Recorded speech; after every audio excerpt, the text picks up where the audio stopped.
ఉభయ గోదావరి జిల్లాలకు kharif సీజన్కు Rajahmundry Dhavaleswaram cotton barrage నుండి నీటిని విడుదల చేసినట్లు కలెక్టర్ మాధవీలత తెలిపారు.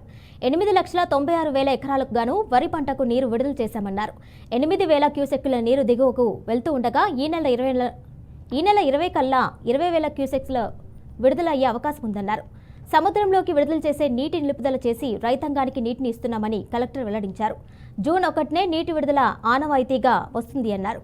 అక్టోబర్ నెలలో వచ్చే సైక్లోన్ నుండి రైతుల్ని నష్టం కలగకుండా ముందుగానే ఖరీఫ్కు నీటిని విడుదల చేస్తామని కలెక్టర్ మాధవీలత తెలియజేశారు. జూన్ 1కి వాటర్ వదిలితే వారు నర్సరీ ఎర్లీగా వేసుకుంటారు. హార్వెస్టింగ్ టైంలో ఏదైతే సైక్లోన్స్ మనకి ఎక్స్పెక్ట్ చేస్తామో అక్టోబర్లో అలా అది అవాయిడ్ చేసుకుంటూ ఆ టైంలో హార్వెస్టింగ్లో మనకి వచ్చే ధాన్యంని వర్షం బారి నుండి కాపాడడం కోసం అనేది మనం 2 సంవత్సరాల నుంచి ఎర్లీగా జూన్ 1కే మనము నీరు విడుదల చేయడం జరుగుతోంది. ధవళేశ్వరం బ్యారేజ్ నుంచి కానీ విజయేశ్వరము బొబ్బర్లంక నుంచి 3 డెల్టాస్కి. అదేవిధంగా ఈసారి కూడా ఈ 3వ సంవత్సరం కూడా మనము జూన్ 1న వాటర్ విడుదల చేసుకుంటూ 3 డెల్టాస్ కూడా ఈరోజు వాటర్ విడుదల చేయడం జరిగింది.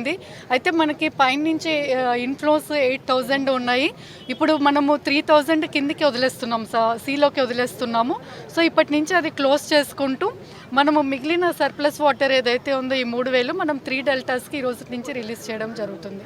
కాబట్టి రైతన్నలు అందరూ కూడా సకాలంలో నర్సరీస్ వేసుకోండి.